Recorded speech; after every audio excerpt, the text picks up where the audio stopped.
This is Abnormal Entertainment. 2, 3, 4.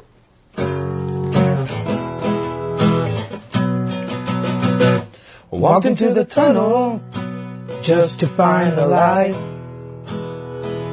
Hunted for old demons, looking for a fight. Looked up at the stars, seemed to go forever. There must be a way, it all fits together. Fell into the quicksand, held on to the vines. Never could quite color, stay within the lines. Feels like I have wings, I can fly wherever. This is just a way, it all fits together. Finally saw the world through rose-colored glasses. Gonna share my journey to small and large masses. Give up on my life, no sir, me never. This is how I put it together. This is how I put it together. This is how I put it together. Hey everybody, this is Daniel Garza and welcome to another episode of Put It Together. I'd like to start as usual thanking my producer, Mr. Kevin Moyers, for all his help and support. Thank you, sir. Inviting everybody to check us out at abnormalentertainment.com, where you can find all the shows on the network. Go check it out. There's something there for you. You can follow me on Facebook, Instagram, YouTube, and Twitter. Look for Daniel G. Garza or Little Mexican, LILMESICAN. You can check out everything that's going on in my life, my guest, things that they're working on now, so go check those out. Remember, if you are on YouTube, scroll down. There's links on there to find my guests and what they're doing and how you can find them. Today, I'm really excited. I'm trying to control my excitement and playing it cool, but I have Mr. Tommy Lee Kirby. Okay, first of all, I just dig that name. I've dug it since the first time we met. Tommy and I met back in 2007 or 8? 2008. Yeah. 8. Because I was pretty much fresh out of rehab and doing improv and out in at Fitzgerald's, which is not there anymore. Oh, really? I think it's not there anymore. I can't believe I forgot the name. Yeah, Fitzgerald's in Houston, Yeah. off of I-10, if I'm correct. Yeah. We met there for improv, and you wandered in one day, and that's over 10 years ago. Yeah, that was a decade ago. Wow. How are you doing? I'm good. Busy. Yeah. Yeah, doing really good. So we met there, and then I moved out here in 2009. Okay. When did you move out here? A year after. A year after? So 2008 was my last year in college, and I had already planned on moving to LA to pursue acting. And then I moved. I actually took a side trip to Wisconsin where my mom lives, and a 3-month stay turned into a year-long stay, and I moved in 2010. Wow. Yeah. Well, happy belated welcome to California thing, if that is the thing. Yeah. But it's good to see you, man. Thank you for doing this. Same. Yeah. I've been following you for a while, and when you moved here, and just never worked out to visit. Right. Anyway, I'm glad I'm here. Thank you. Yeah. So I'm not going to delay on this. Tommy Lee Kirby, tell us how you put it together. Well, it's a long story, but it all started in the beginning of our lives. Always, that's the beginning of our story. 1981 was when I was born, but the real beginning happened in 1984 when I was 3. And basically, I can only start from there. When I was 3 years old, my mother was a cocaine addict, and my father was an alcoholic, and they weren't married, and they had a falling out in their relationship, and my mom decided she couldn't take care of us, so she gave us to our father, and our father one December in 1984 Me and my brother, I have a brother who's 15 months younger than me. We were in the front seat with him. He was drunk, and he was involved in a head-on collision, T-bone collision.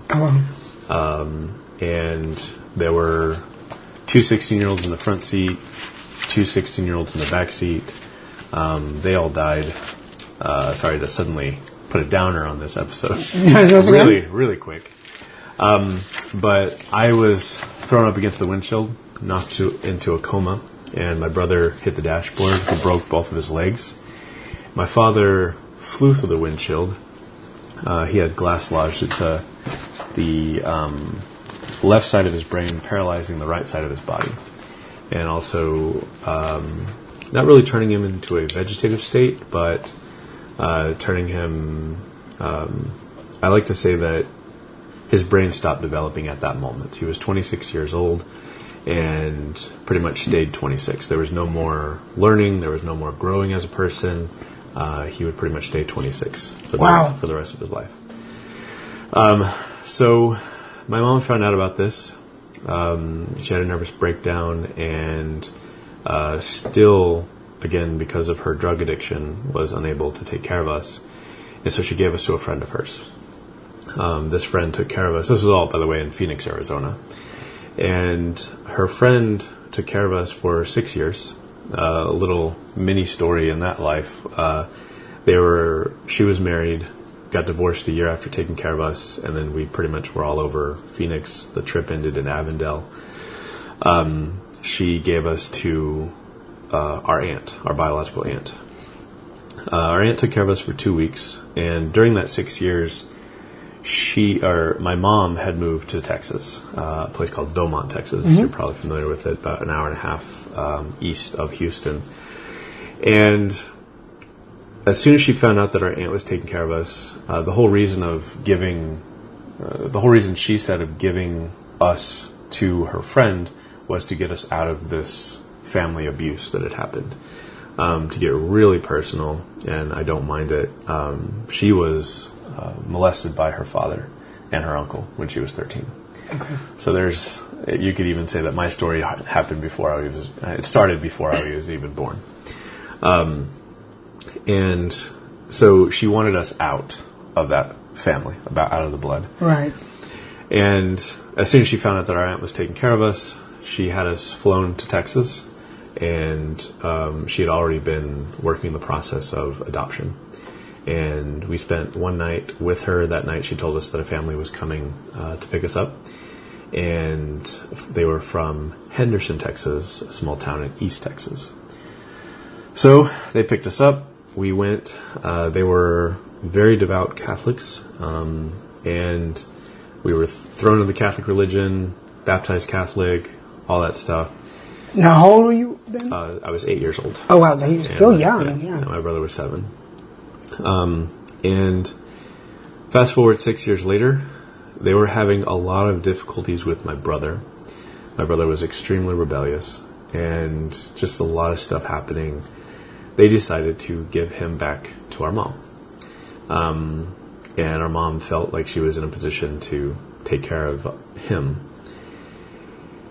But then they asked me if I wanted to go with them.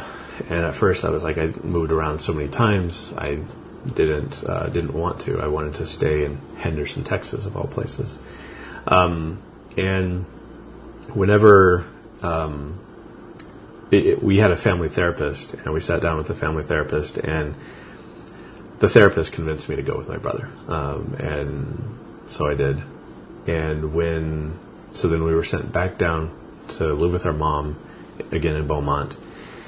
Still, it was a very bizarre situation because she was taking care of us, but our adoptive parents were our legal guardians. So they were the parents and everything. So they had all this say of where we went to high school, how she was going to take care of us, just so many things. She took care of us for 2 months, and she was still out partying. She was still doing drugs, and we were left alone a lot. And there was this one night where me and my brother, we've always had a completely healthy relationship. and we would play really rough with each other, almost like Fight Club style, where we would throw punches and we would just hit each other. And wow, it was all in good fun. And there was this one time where we were on the mattress that was in the living room, and I gave him a hit that threw him into the wall, and in this wall was actually 3 nails that were poking out. So it dug into his lower back, and excuse me, sorry, sound. Dug in his lower back, and I took care of him as best I could. He was bleeding a lot, and when our mom came home from something, a party that she was at, she bandaged him up, had a nervous breakdown, and pretty much decided there was no way she could take care of us. So the adoptive family came down, picked us up. This was all actually in the Beaumont. It was in Port Neches Groves. So we were in Port Neches Groves High School and all that stuff. They came down, picked us up, and we were immediately sent to a troubled, it was a shelter for troubled kids, right, in Tyler, Texas. Okay, about 45 minutes west of Henderson. Yeah, and we stayed there for a week. And the people who were running that house, it was almost like a halfway house. People running that house could not believe we were there because we were so well behaved. We were with other kids that were clearly troubled, and they all had marks, like misbehaved, and we had this clean record. And after a week, the adoptive father came, picked us up, and said that there was a family in Pasadena, Texas, that wanted to adopt us. So we drove down there, met them. They were not married, and it was interesting because they had pretty much to make a decision right then and there after meeting us if they wanted to adopt us. Wow. It was really interesting. So they took us in. They officially adopted us. And side story, and you'll see this if you watch Soul Pancake, they actually did an interview of why my name is what it is, if it wasn't what I was born with. And I was born Tommy Mitchell Wood. When I was adopted the first time, my name changed to John Thomas Neal. And then at 14 now, this is in Pasadena now. This is in Pasadena. Right. They wanted to know, what I wanted my name to be. I actually had a choice. And I've always been Tommy, so I wanted to keep Tommy. And they asked me what I wanted my middle name to be. And I was a huge fan of Tommy Lee Jones at the time. So I chose the middle name Lee. And named myself after Tommy Lee Jones. So that's why my name is Tommy Lee Kirby. You can see it on Soul Pancake. And anyway, so now we're with this new family. They divorced, or not, they separated. And so we were just with her. And then she remarried very quickly after that.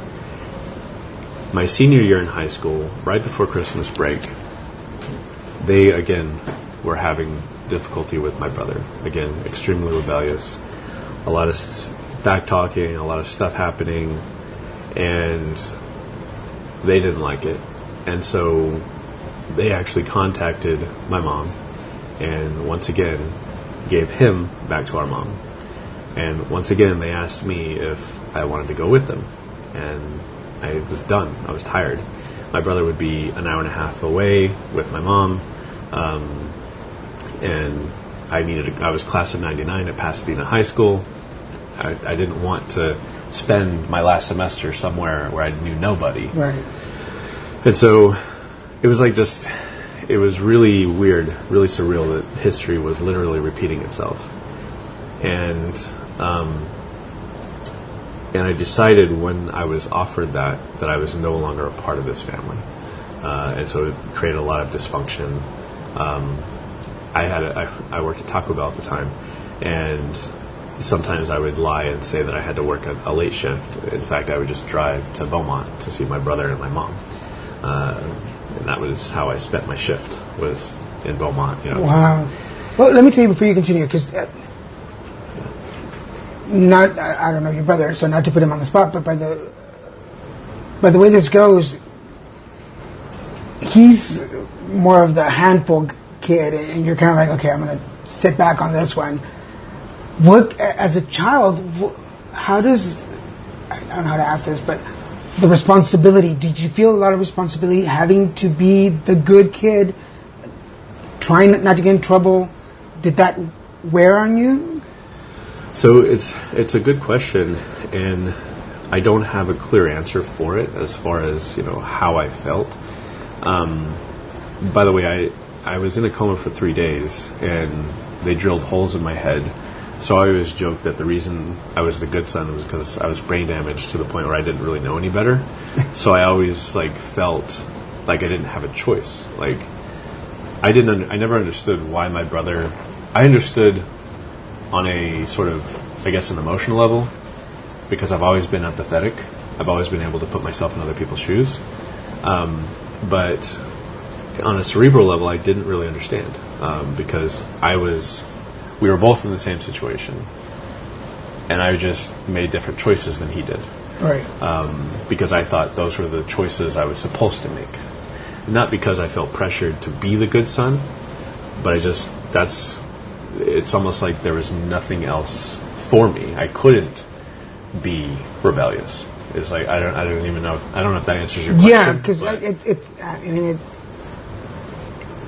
it seems kind of like the universe just said, okay, he's going to be a rebel, you're going to be calm, and that's because that's how it's supposed to be. Right. Like the yin and the yang. And and there's two kids, so which one do you want to be? Right. And you just seem to pick. I mean, you had to be the good kid to balance things out. Yeah. And from my counseling hat's coming on, but it just seems like it would balance out if you're being, moved around so much in order to keep that balance. Like, hey, he's a little rough, but I'm nice. Yeah. Can we balance this out? Like, is this a good combination? Yeah. Wow, that's, for an 8-year-old, for a 14-year-old, whatever age, it's a tough situation to be in. Yeah. So clearly, planting roots was not part of the equation at all. No, we weren't able to plant roots at all. And I'll be honest, it did affect me later in life with abandonment issues. But as far as, again, the only real responsibility I felt was sort of just the natural instinct of being the older brother. I've always been told when we were young I was his guardian. I was there for him, and I will always be there for him. He now has 3 beautiful nieces, and I feel really sorry for anyone who messes with them because not only do they have to deal with his father, they got to deal with Uncle Tommy. Yeah. So once you graduate high school, or let's push it up a little, because once you turn 18, you're your own man. Where does life take you? Yeah. So. After all of that stuff happened with my brother and them asking me, do I want to go with him? I mean, when you ask, a 17-year-old kid that who's been through what he's been through, it's like, fuck you. Yeah, because in 17 years, that's like 10 moves that we counted? It was a lot. It was definitely 3 big moves. And then, with the friend from age 4 to age 3 to age 8, we moved a lot. So yeah, it was just probably right after that Christmas break. That was also the first time I got belligerently drunk, and after that Christmas break, I decided the day I turned 18, I would move out. So I stuck to that, and they were extremely controlling. There was an all-age nightclub that I wanted to go to that I'd been to before I had turned 18, and so they would just put these huge Sharpie X's on your hand. So I knew I could go there, but that night that I turned 18, I told them I wanted to go to this bar, and they were just so controlling and just not having it, and I was like, this is it, I'm out. So I moved out. And I had been friends with somebody who had also moved out. He lived with high school classmates that had their own apartment who had graduated a year prior. And so there were 3 people living in this 2-bedroom apartment. And so his name was Emilio. He said that if I ever needed a place to stay, I could go.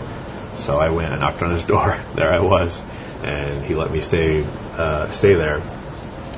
And I'll never forget going to the swimming pool in the apartment complex.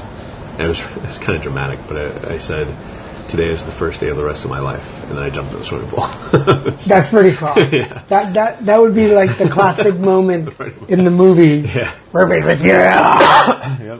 Yep. Go Tommy. So, okay, first of all, I'm blown away because definitely, one of the things that I love about doing this show is my expectation of somebody's life is so beyond what the reality of my expectation is so beyond. This is definitely not where I was going with today. But thank you for starting the stories like this. Now, I don't know. It just seems like you have the option to break the chains of this of the family. You change your name. You change your address by your will now. What kind of if you can put it in words, how does that feel when you jump in that water and you're like, this is my choosing now? Does that make sense? Yeah. Well, there was a plethora of emotions going through me at the time. And when you're 18, I could never do anything like that at 37. I guess one could argue I'm doing it every single day. We're all doing it every single day of our lives because today is the first day of the rest of our lives. But as an 18-year-old who's been through what I'd been through and not really knowing anything about life, I was kind of just riding the wave. Really happy to have control finally, but completely, I had different goals. Like at that time, I wanted to be a therapist, and could see that. Yeah, and I had different goals. I was going to go to college, all this stuff in my head, but at the same time, I wanted to know where this was going to take me. And so I met someone in high school. I met a girl in high school, and fell in love with her. And had joined the Air Force, the Air National Guard. Oh, wow. And that summer I went to basic military training. And I was still living at that apartment with... It's all these layers of you no clue. Yeah. And basically when I went to basic military training, I graduated. Typically, if you're active duty, you do tech school right after basic training, but I did a split training option because I was in the National Guard. And so I went to training, and then I could go home after basic training and then schedule technical school at a later date. And as soon as I got home, I'm all decked out in my Air Force blues. I had done 6 weeks of cleanliness, military diligence, all this stuff. And I walk into this apartment with 3 other guys. Now, I think there were 4 other guys at that time. Again, in a 2-bedroom apartment. There were 2 people sleeping on the floor. There was a pool table covered in cigarette ash. There was vomit in the sink. There was beer cans. Things that I didn't notice, before. Because nothing had changed in 6 weeks. And I was like, I can't live here. And so I actually booked a hotel room. And my mom and my brother actually had moved to Houston. In between all of that. And so I actually stayed with them for a few months. And then I got an apartment, and then after I got back from basic training, I actually asked that girl to marry me.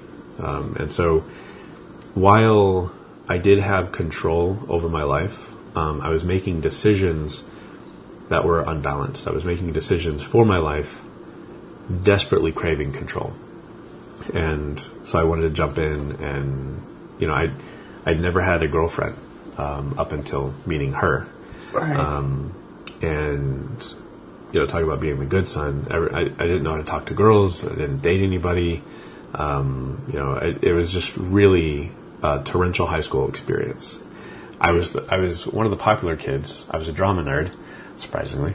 I was president of the drama club, so I was really popular in high school. but I wasn't a jock. I wasn't, Right. football player or anything like that.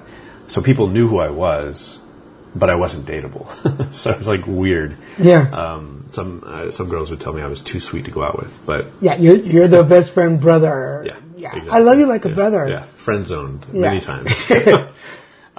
So when I met her, and she was one of the first girls that was really into me, and I fell into that, and I didn't want to lose that, so I asked her to marry me. We were engaged for a year, and then we got married a year after that, and then we lived together. We were married for 2 years. We had a kid in between there, and she was just extremely abusive. Oh, wow. There were a lot of jealousy issues, and not to. This is just a descriptive term, not to generalize, but she was Hispanic. So You can be a little temperamental, whatever. It's the salsa. Right. So she was extremely jealous before we got married. Then we got married, and I always had this idea that when we get married, things are going to change. Things didn't change. Right. And I mean, it was literally, if we were sitting at a restaurant and my eyes wandered just to see another girl, or just to see who was over there, and if it just happened to be a girl and she looked at what I was looking at, suddenly I wanted to have an affair with this girl. Well, of course. We all think that way. Right. So. Okay. Wow. Okay. I'm being blown away. Here I am wanting, I'm like, we're going to go talk to Tommy and reminisce. But no, man, you have a kid? I have a kid. Yeah. How old is your kid? He is now 17. He's about to graduate high school. Yeah. He graduates in May. Okay, because that brings up a whole other batch of questions that I didn't think of even. Like I said, my expectation of what I was going to ask has totally changed. Yeah. Which I need a good shake-up today. So. Sure. So you're married, you have a kid. Your history as far as parent-child relationship is one. And it varies because you've been in different positions, adoptives and people you stay with. And it seems like every relationship, every home that you went into, there was always marital issues. So learning about healthy relationships might have been hard when you were a kid. How does that translate to you having your wife and your child? Yeah. Well, again, this is all back in age 18, 19, age 20. And I was literally doing the best I could. Again, I was a good person. I wasn't, I still am a good person, but back then I was still, naive? Now, yeah, I was definitely naive, but now it's like the good son situation again. So it was hard to comprehend why she was reacting the way she was in any given situation. And whenever there was one, I couldn't even have any friends. And there was it didn't affect my parenting because I had a newborn son, so there wasn't a lot of fatherhood, anything really cerebral that I could really do. No huge bonding moments yet. At that point. Those grew later, but there was one night where I just wanted to watch the World Series with, this was October 2002, I wanted to watch the World Series with a coworker, and she was convinced that I wanted to go hang out with him because he knew women and he could hook me up. So it turned into a huge argument, so much so that and she had been physical in the past, and I let that, again, because of naivete, I let that pass. But I have scars on my arm from whenever I was trying to resist her punching me, and she somehow reached in and scratched my arm, and just really bad situation. And there was one night where we had just had this huge argument, and she knew how to trigger my anger, and I'd never touched her, but I would punch a hole in the wall, stuff like that, and she told, we do have... Yeah. I was like, am I seeing ghosts? No. Soccer teams.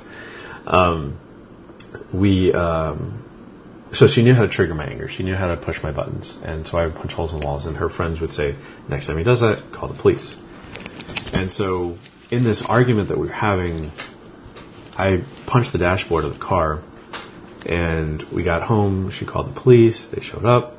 And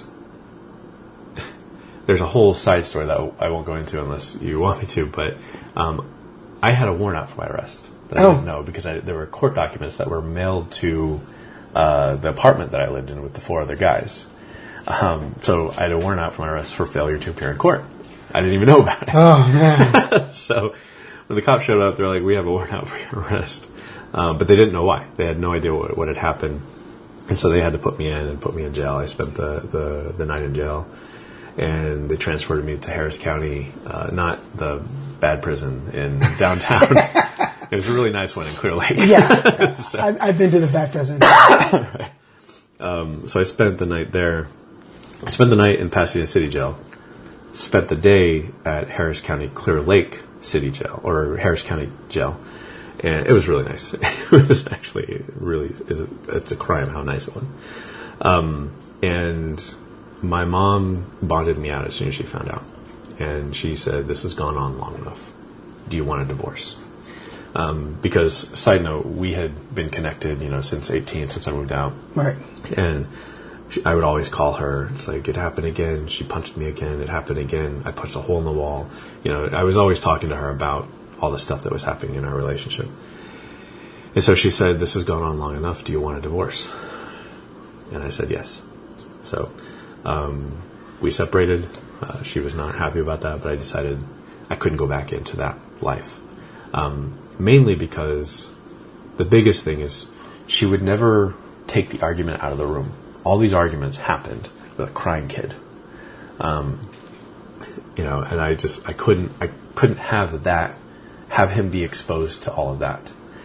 And I couldn't have myself be exposed to that. So we separated, we got a divorce. And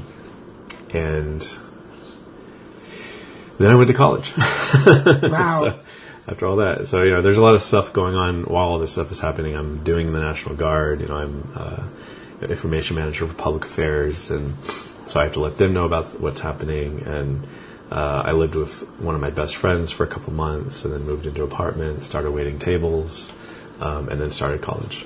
So, wow. Yeah. How have you not gone psycho after? And I mean that with all respect. I mean, I know that and it's not about comparing, but I've had hard stuff in my life. And there's days when I'm just like in the freeway going, get out of my way. Yeah. How do you keep yourself in check? I don't have an answer for that. I have no idea. I think about that constantly. Fortunately, my life is much better now. Well, yeah. but going through it all, there was a night, probably a couple months after separating, where I was so lonely. And, Pasadena, Deer Park, Texas, I was living on the border of Pasadena and Deer Park. It's a very conservative area. And they don't, it's like I'm 20 years old. I'm divorced. I was an open book. Like I didn't think, I didn't want to keep it a secret. I have a kid. I'm divorced. Freshly divorced. Nobody wanted to date that guy. And so I was extremely lonely at 20 in my apartment, on Red Bluff Road. And one night, I took the knife to my wrist. And I did try to, I tried to end it. But something, and I don't know what, held me back. Mainly because I didn't want my son to have, that's the story he tells about his father. Yeah, my father killed himself when I was 3. And so I called a friend, and it's so weird. I don't know if this is a natural thing, but I think it was bizarre who I contacted, because it was just a coworker who I really didn't have a lot of, intimacy or sort of connection with. But I called her and her boyfriend, and they came over, took me out to dinner, pretty much just acted like it never happened. And that was the best thing they could have done for me. And I'll never, I haven't really spoken to them since, but it's like, I just thought that was really bizarre that was the person I contacted. Yeah. And how accommodating they were. And it's like they knew that they had this responsibility and they didn't question it. They just went for it. And so after that, I kind of picked myself up and said, all right, it's time to go to college. It's time to do all that. So I started, doing that. And I don't know. I joke about the brain damage. I don't know how much brain damage I endured, if any. But I joke that I just don't know any better. I just keep going. I don't have really a role model or an inspiration that I could say, oh, it's because of that one thing. Oh, it's because, I haven't really snuffed myself because I have that. If I could really point my finger to, one thing, it's my son, my brother, and now my nieces. And of course, my wife. Of course, yeah. Who's that other person? She made it very clear that if I win Best Supporting Actor or any sort of Oscar, any sort of award, I have to thank her first. Yeah, so this is your training ground. Yes. My wife, Yes, and then my wife, and my nieces and my son. So before we end the show, we'll do a little. In fact, could you edit that to make it sound like I said my wife first? We'll do an acceptance right. speech before we leave. Right. And this is the only thing we'll show her. Right. Right. I'm just blown away right now. Because the only thing that I thought we would have in common is acting and coming from Texas and how we met. And we haven't even gone to how we met, but... and my listeners know my story, but for your followers... sexual abuse as a kid, drug addiction, alcoholism, HIV, cancer, near-death experiences, all these things that I've accumulated over the years. And they're tools. I mean, I call them tools because it reminds me what life is about for me, not for anybody else. But kind of like you, it's like you just keep going. I don't know any different. During cancer, I was still going out to schools and doing presentations. My boyfriend would drive me, and they would have to help me walk up the stairs. But people were like, "Why are you here?" I'm like, "Because I don't know anything else but to keep going." Right. Yeah, I think we all have a purpose, obviously, in this life, but I think some of us are meant to keep pushing, and some people are meant to keep pulling. I sometimes feel like I'm on both ends. Does that make sense? Yeah, definitely. So we met in 2007. 2008. Yeah.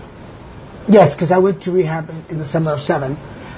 Where was your life at that point? Because you walked into the group, I would have never, ever known any of that. I mean, first of all, you looked really young then, and you look young now. Oh, well, thank you. So I hate you,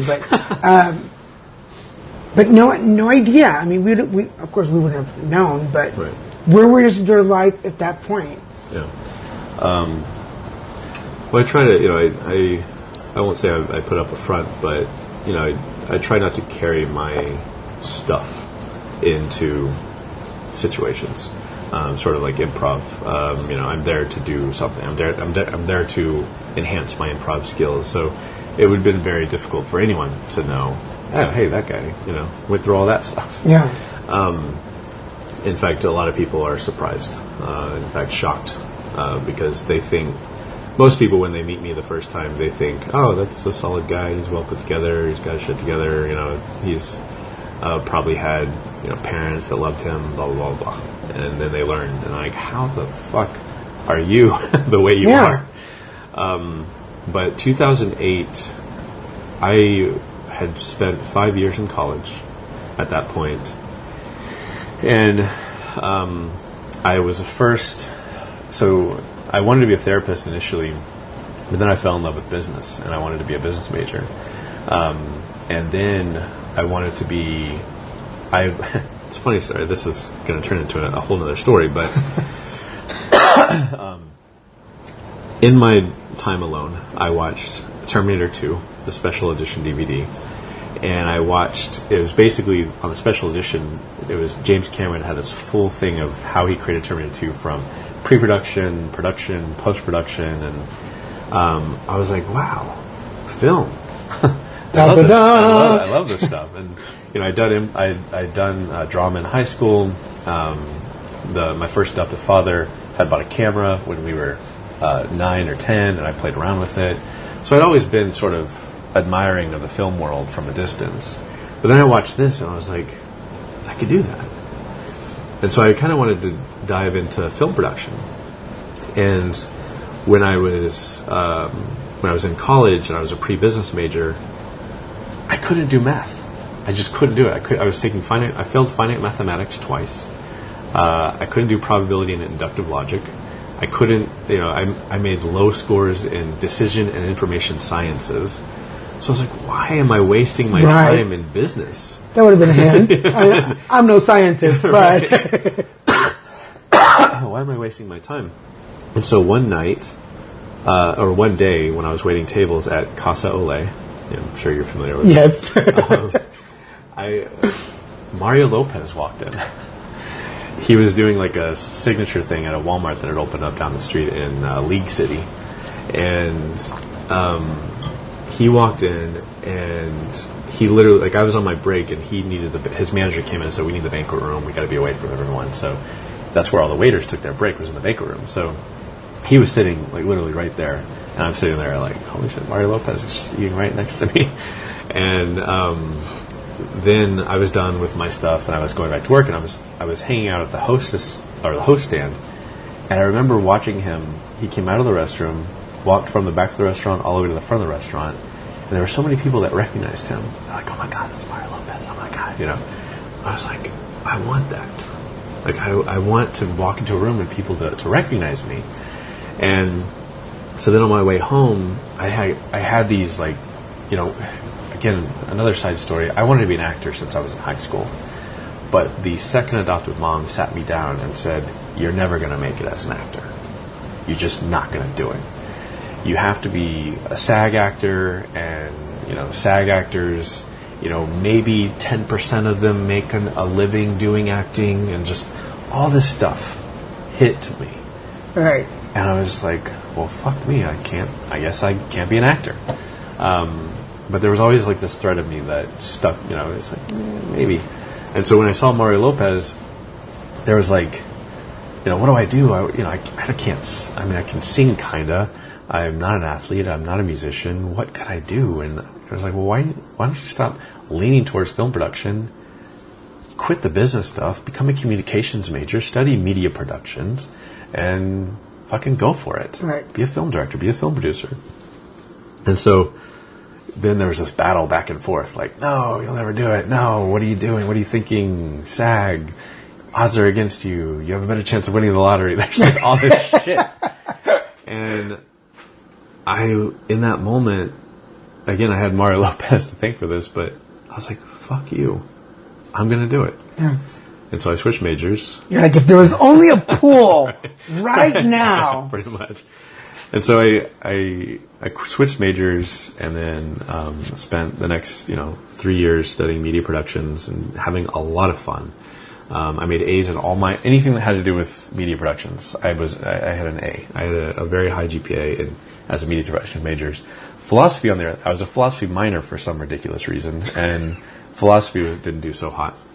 But it was then, as a media productions major, I had to have a foreign language. So I took French because I had taken Spanish in high school, and I knew Spanish because working at Casa Olé kind of carry it with you. And so I went not because of the restaurant part. The kitchen part will always take down. ¿Dónde está mi comida? Yeah. Necesito mi comida ahorita. There you go. Yeah. So I know those are the phrases I really know really well. And so I wanted to learn something new. I wanted to challenge myself. It was why I was a philosophy major. And so I started studying French. but then I wasn't doing so hot, so I was like, I'm going to go to Spanish. And so I went back to Spanish, and spring semester 2008, I was not doing so hot in remedial Spanish. And if I made anything less than a C, I would have to take it again. And I thought to myself, it's like, I can't do another year in college, because if I don't pass this, I'm going to take it again in the fall semester, and then I have to take the sophomore Spanish in order to graduate. There's just all this stuff. And I started thinking, I was like, what the hell am I going to do? I can't spend another year in college. It's already been 5 years. I'm racking up the student debt, and it's time to start my life. And so I told myself, I actually made a weird decision, and I don't know, nothing in that moment really inspired me in it, but it was just, well, if you make a C minus, which you're on a path to make, and you don't pass, excuse me, fucking move to Los Angeles and pursue acting. I mean, how hard can it be? And I was thinking about, like, I need a headshot, I need a reel, I need to start acting like right now to build my acting resume. I did a crap ton of research on how to be an actor in LA. And then I was like, well, I've got to find, theater opportunities. There's got to be something in Houston. And so then I found the improv thing. And I was like, okay, this is a perfect opportunity. And so... And you walked. Yeah. Well, I have to say, and I'm going to be honest, and be really honest about it. When you walked in, I was like, God, what is this dude doing here? Because you totally look like, I don't know, you look kind of snobby, and I was like, whatever, dude. But you turned out to be, you're really funny. You are funny. I remember. Thank you. And I'll have to look through my videos, because I took a lot of videos back then, too. I'll have to look to see if there's anything that you're in, and I'll post it to embarrass you. Totally to embarrass you. Sure. And then when you moved here, and I knew you had moved to California, and I was like, hey, and I was like, oh my God, I knew he was stuck up. And now that he's in LA, he is so snobby. Oh, like, he doesn't want to remember, because I'm going to put this out there. There's several Houston people that I know who have moved to California, and just, Same. I've reached out and be like, hey, I have a show. I live in Laguna Beach. Come on. Like, nothing. So finally I give up. I was like, I'm going to stop. But then I saw you again posting all your photos. Again, still stalking you. Of course. And I was like, okay, this is the opportunity. Like, I'm gonna take the opportunity just to reach out again. And then I thought, if he doesn't, I'm defriending him. Like, he is out of my age. Like, I don't have time for this. Of course. And then you said yes, and I was like, oh, cool. So this morning when I'm leaving the house, my boyfriend's like, so where are you going today? I said, Tommy Lee Kirby. And I always say your full name for some reason. As you should. And yes, because somehow Tommy Lee just doesn't fit it right. Tommy Lee Kirby gives it more. Yeah. I'm like, Tommy Lee Kirby. And he always looks at me like, how am I supposed to know who these people are? I'm like, well, we were friends back in Houston. I said, it didn't last long, but I said, he's here now, and he's acting. And then I showed him your page, and he's like, oh, wow, he's in cool shows. I'm like, I know. Gotta go talk to him. Yeah. Again, not even imagining where the story was going to go.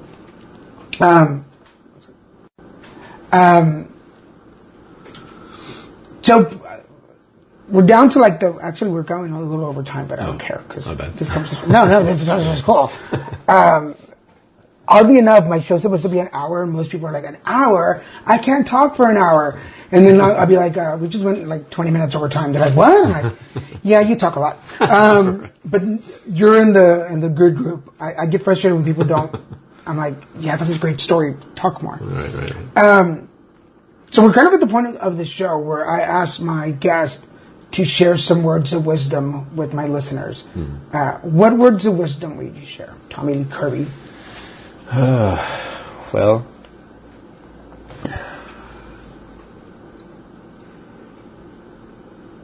it's I don't know, I'll get really heady, and I guess that's expected, but life is, life just is. There's no rhyme or reason to it. Some people latch on to, there's a purpose. Some people find purpose. Some people they're religious, or they're not religious, but they still find purpose. My personal advice is basically, it doesn't matter what you believe in. Personally, I'm agnostic. but I'm by no means anti-religious. It doesn't matter what you believe. The truth, again, there are religious arguments that argue against this. There are nihilistic people that argue against this. But the truth is that nobody can argue against is that there really is no purpose. But that is one of the best things that you could possibly have. Because imagine how difficult it would be if you woke up and you were told by God or by an angel, this is your purpose and you have to live to it. It's a lot of pressure. So I say there's no purpose to this life in the beautiful sense. It is nihilism, but not, there's a lot of negative connotations with nihilism, but it's in the beautiful sense where you have to create your own purpose. If you want to stick to nihilism and really think, whatever, there's no purpose, whatever, you're going to live a very depressing life. You have to create your own purpose, and you have to commit to that purpose no matter what. So my advice is basically find a purpose, build a purpose, and stick with it, own it, commit to it.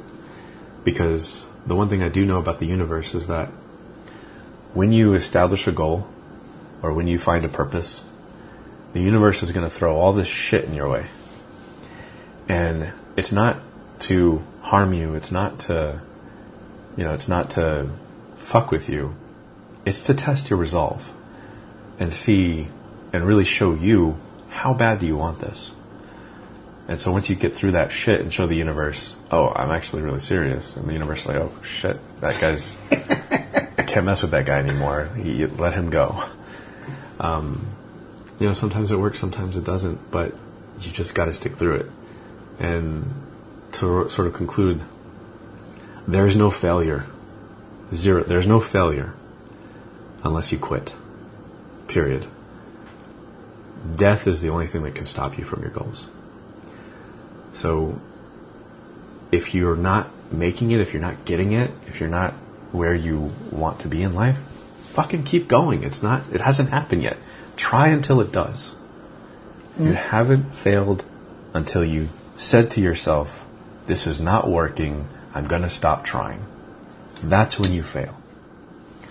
Sorry. No, that's good. Yeah. So that's... I just want to grab coffee with you and chat. And just, this is why, this is one of the other reasons I love this show, is that my perception of people changes. I come after...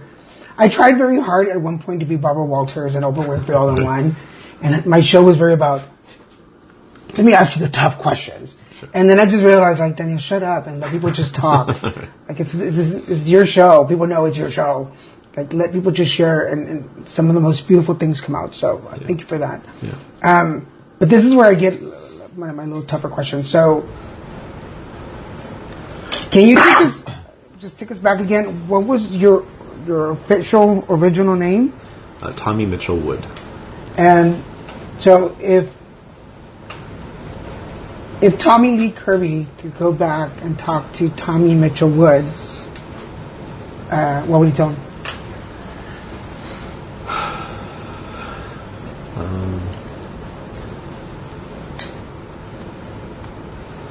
Stay the course. Stay true to yourself.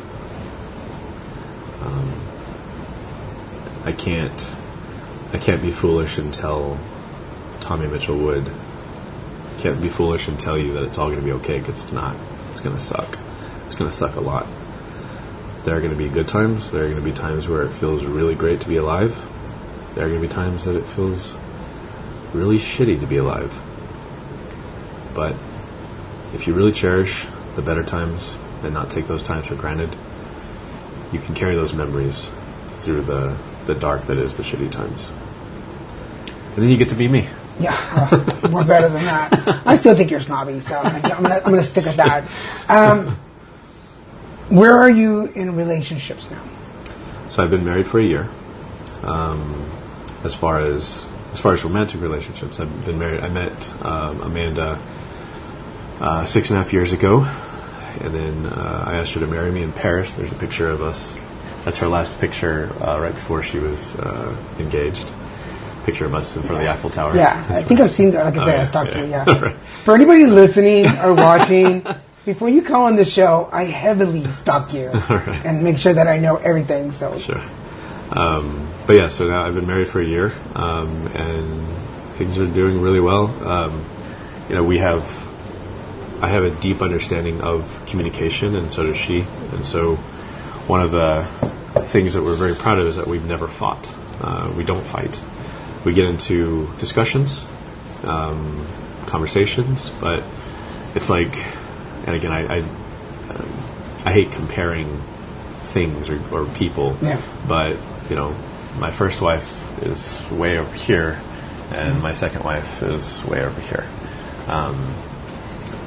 So very well, doing very well. As far as social relationships, I'll be perfectly honest, and this could be a totally different story. I do have a problem with trust. I have one LA friend. I have a bunch of Houston friends that I see, but I don't have any LA friends. And it's there's sometimes I'm okay with it because I'm stuck up and I'm just like, he said it, folks. He said it. I just want to be by myself, but sometimes I get caught up in my own head, and there are things that I just want to talk about to people, and again, we could talk about friendship, how difficult it is to make and keep friends in Los Angeles, because that's a whole nother beast in and of itself. But yeah, as far as relationships go, I'm good. I'm fortunate because Amanda's parents have been very welcoming. They know everything about me. Very accepting and welcoming, and almost like they are a surrogate family. Right. It's been very refreshing to have that inspiration for our relationship, because they have a really solid. They're about to celebrate the 35th wedding anniversary, and so they have a really concrete inspiration for her and me of how we should treat our relationship. And I think that for anybody out there watching and or listening, whether you come from a very solid family or you come from a destructive or dysfunctional family, there are lessons to learn in all that. There are things that basically what we've been talking about. It's about making that choice. Do I continue the dysfunction, or do I go in another path? And at whatever age you're at, you can make that decision and go, like you did at 18 and said, or 17, it's like, no, I will not continue on that path, because who knows where you'd be now, or where that would take you. Yeah. So I'm glad. I'd rather know Tommy Lee Kirby stuck up than dysfunctional. So I will continue. And for lack of better, I don't know how much this is worth, but I've admired you from the day we met, and I said you were funny. I didn't know all the story, but you just seemed like somebody I wanted to be friends with. And we're here, and I know where you live, so, and I've got your phone number, so it's going to be hard to get rid of me now. I'll keep an eye out for the rocks pelting on my window. It'll be like, there's a Mexican outside our door, and we just need the code word. We need a bag of ice to be delivered. We need a bag of ice delivered. And they'll be like, we don't know what you mean, sir. A big bag of ice. Right.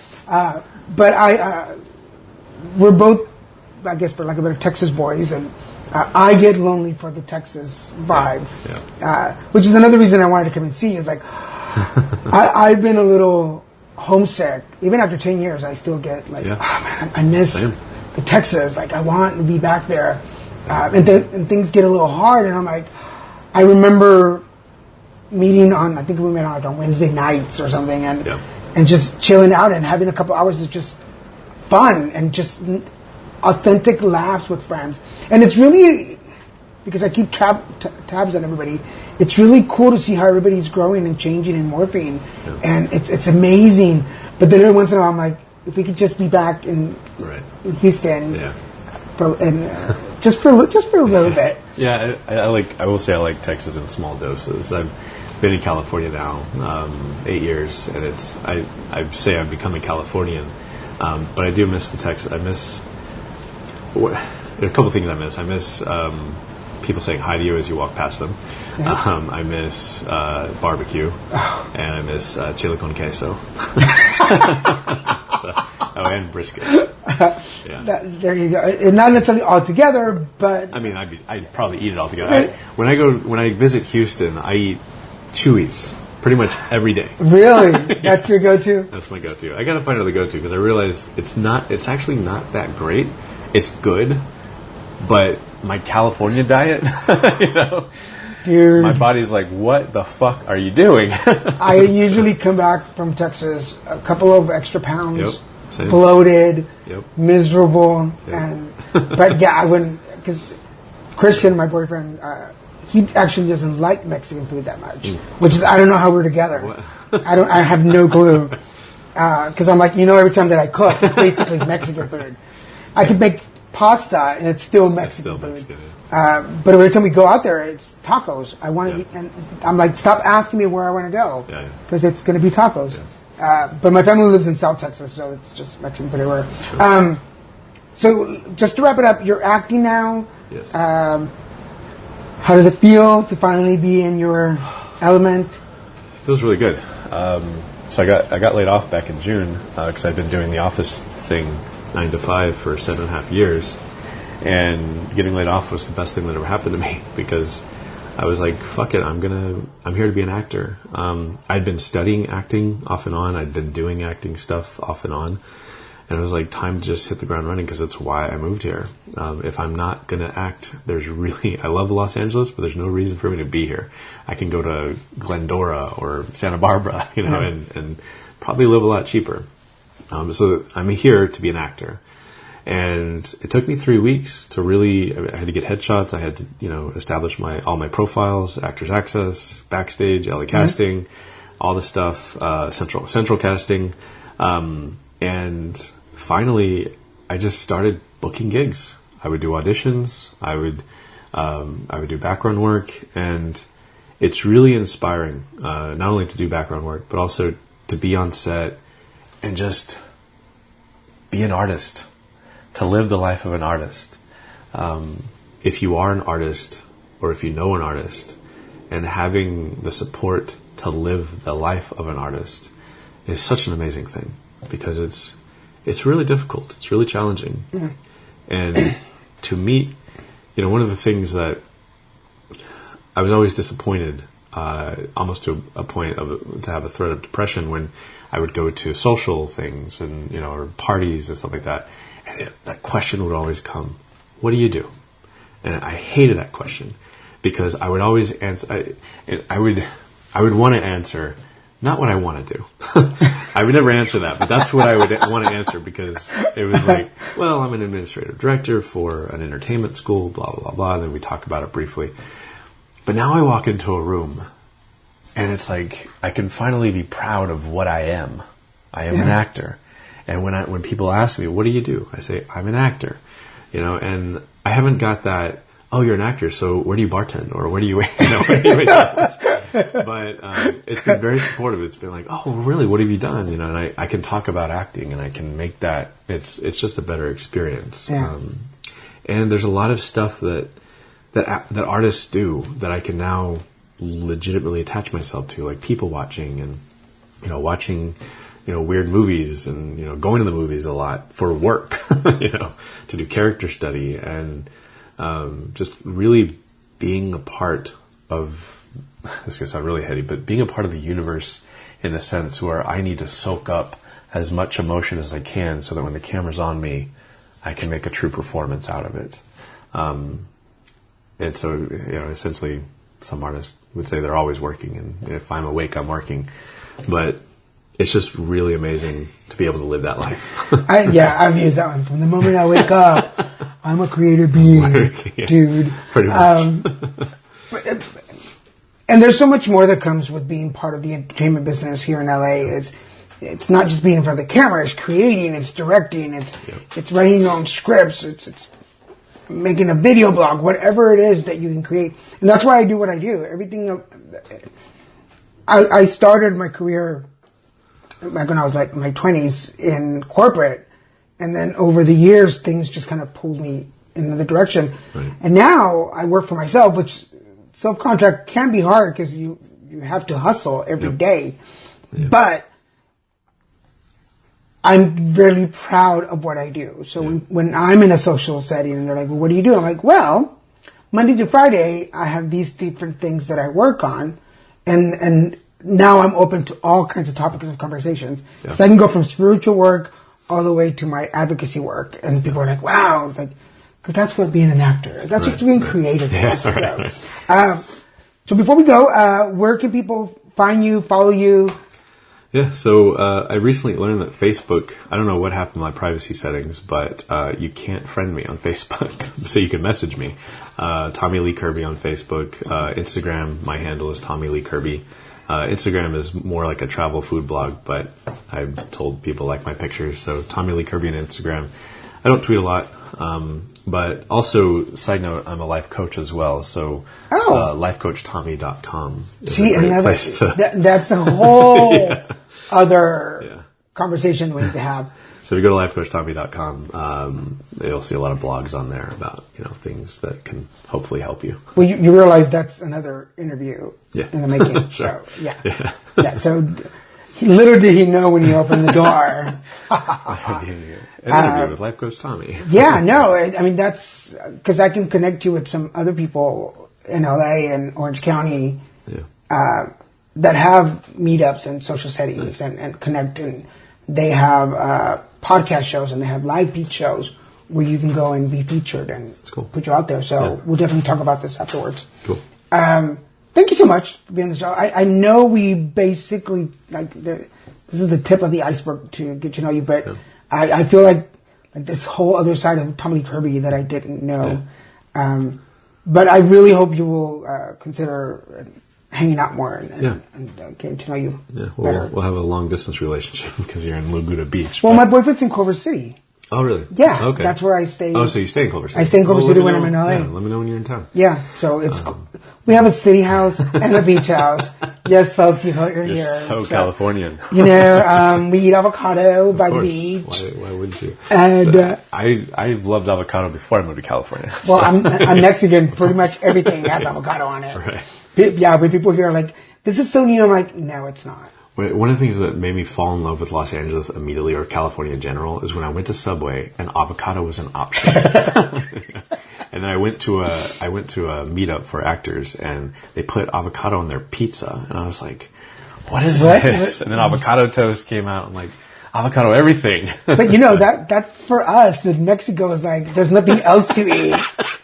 So you grab a piece of bread and avocado. I mean, that's like after school snack. It's pretty amazing how all this stuff that we eat in the modern world, this luxurious stuff, were because of poverty and famine. Yeah, that's all they had to do. Okay, before we go, because that's a whole other conversation.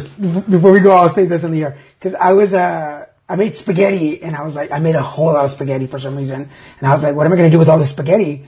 And then I started laughing. I'm like, I'll make spaghetti tacos. And I was chatting with my producer from the podcast, Kevin Moyers. I was listening with him. I said, I'm going to have spaghetti tacos. So it occurred to me to Google spaghetti tacos. And there's like all these recipes. Why do you need a recipe for spaghetti tacos? Right. And then they gave, on Wikipedia, they gave the credit to iCarly and SpongeBob as the original spaghetti tacos. I'm like, I've been eating spaghetti tacos since the 70s. My mom would say, you're hungry? There's spaghetti and there's tortillas. Make a taco. You're like, okay. Yeah. Just like the same thing as macaroni and cheese sandwiches. It would be, there's always a lot of macaroni and cheese left over. My mom said, you're hungry? Make a sandwich. Yep. But there's only macaroni and cheese. Well, put a piece of ham in it. Okay. Yeah. So no, they did not come up with that. So there, I'm off. But anyway, thank you so much for everybody listening and watching. Again, thank you to my producer, Mr. Kevin Moyers. Follow us on abnormalentertainment.com. Check us out at Facebook, Twitter, Instagram, and YouTube. We can find all the shows and information on my guest. We've gone a little bit over on this one, but I'm sure you don't mind because the story was really interesting. Yeah. For now, this is Daniel Garza saying, hey, put it together. This is how I put it together. This is how I put it together. This is how I put it together. Subscribe to Put It Together on iTunes, Stitcher, and at abnormalentertainment.com/putittogether. Find Put It Together on Facebook and tweet Daniel at Lil Messican, LILMESICAN. And for more podcasts, comics, books, movies, and more, head to abnormalentertainment.com. You've been listening to the Abnormal Entertainment Network.